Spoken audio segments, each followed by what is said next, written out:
Hi everyone. I would film with the other tank in the shop, but it's by a west facing window and it's just going to get glare. So you have to look at this very ugly, not even aquascape I would call it.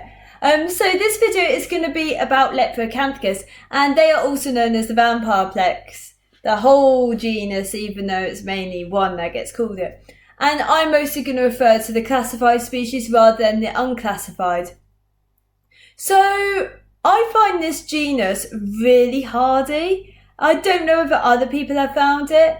And the reason is they are very willing to feed. They don't seem fussy at all, and they seem very forgiving and not fussy with water perimeters, but they do have a narrow temperature range.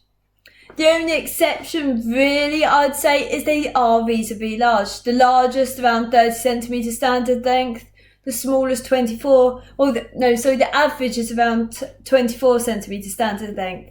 So there's still a substantial size.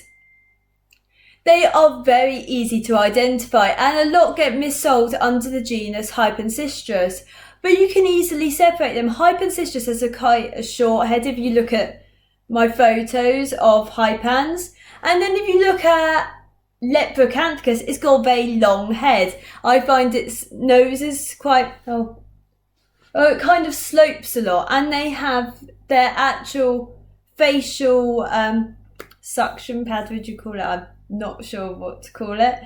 Is quite distinctive. It's quite long. It's quite sort of drapey. And it kind of, I find that's kind of characteristic of any carnivorous Leporacanthicus, that they have sort of more of a suction pad than the herbivorous ones.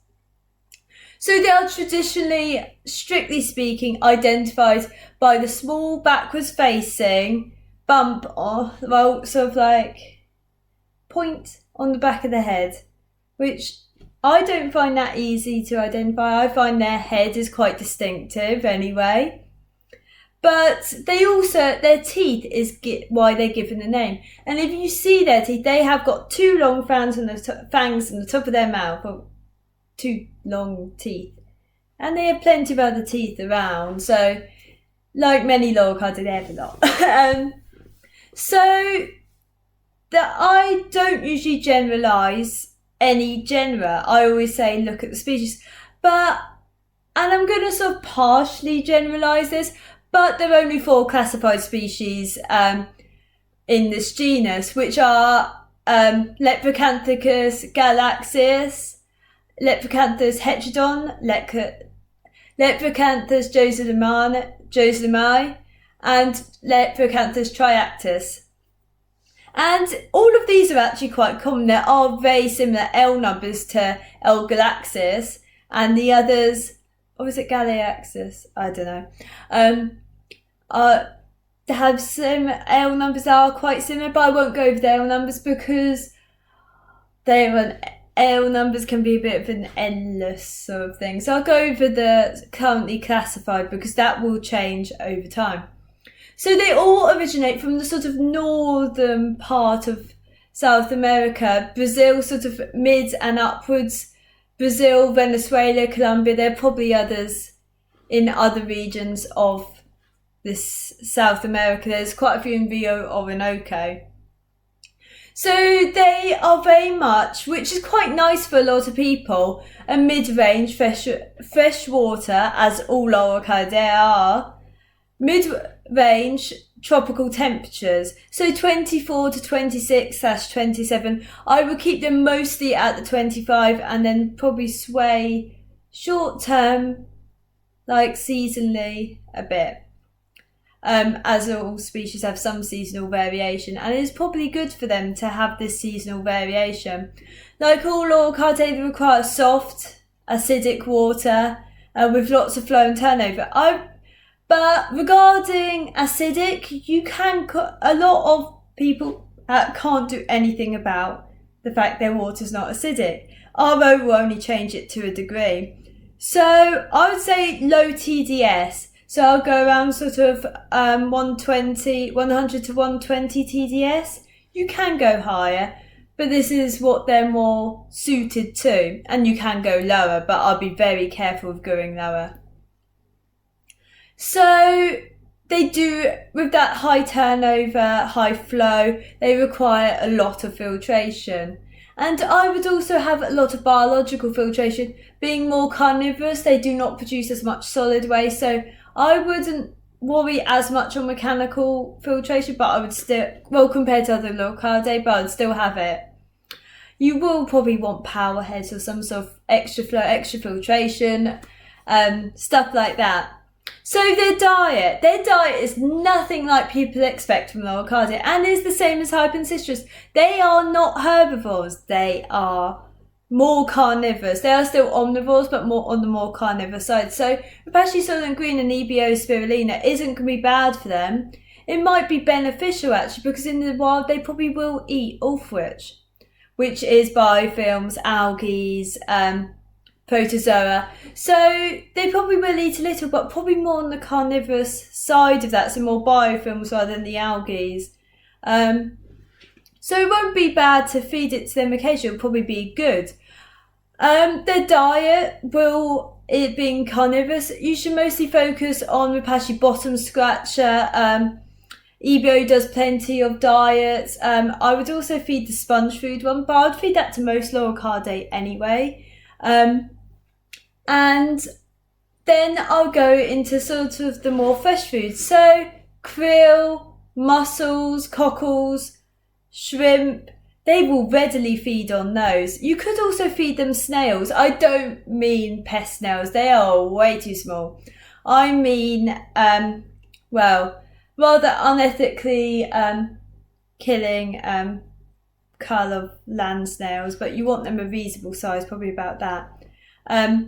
Which is what a lot of carnivorous like Leporacanthicus are farmed on, such as Pseudacanthicus, and it's not bad for them, and it will probably be beneficial. They might even eat it in the shell, but they do tend to float snails. I've tried. Being carnivorous, a lot of carnivorous species do this, and a lot of people don't expect it, but they do have a little bit of a predatory drive, and I've heard quite a few people having shrimp slowly disappear, or even, well, invertebrates, let's say, slowly disappearing, because they will have been known to sort of pounce on things. I wouldn't say they'd get fish, maybe a very slow Siamese fighter, but you wouldn't want Siamese fighters with them anyway, because the flow would be too much for them. So if you're happy to lose a few invertebrates, it's up to you, but don't expect your prize shrimp to not be munched on every so often. But it's hit and miss. Another thing about Leporacanthicus, I must say, is I have heard that they are silicone munchers. I've never seen proof for it. I don't know why, but I would just take note that they have been noted to be silicone munchers, specifically Leporacanthicus josemi, which is the Sultan Plec, has been known to munch on silicone, but I don't have any backing for that, so take it at your own risk almost. So decor, like any Leporacanthicus, hiding places, wood, rocks, they even pond pipes, you know, like you could buy piping by the meter, just chop it up. They do prefer one with a blocked end for caves, but if you can't, then Pleco caves are always brilliant. They will not be able to break down wood. Their mouth parts are not built for it. So wood is going to be beneficial in some ways. It might grow a bit of biofilms, but I wouldn't say that they need it. And other than that, I think they're a brilliant species if you got a larger tank with a lot of flow, tetra, stuff like that. They'll be brilliant with. And I think they are a really nice genus, even just to start out on. Their size is a bit of a challenge, but it's not bad. Anyway, thank you for watching. If you like my videos, please comment, subscribe, whatever. I'm happy to discuss things with people. I'm happy for people to even write in the comments where they found certain species so it can help other people.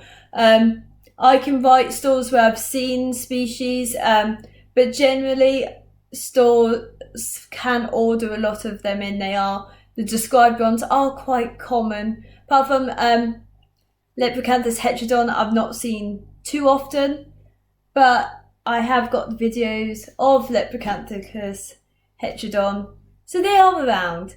Anyway, thank you for watching.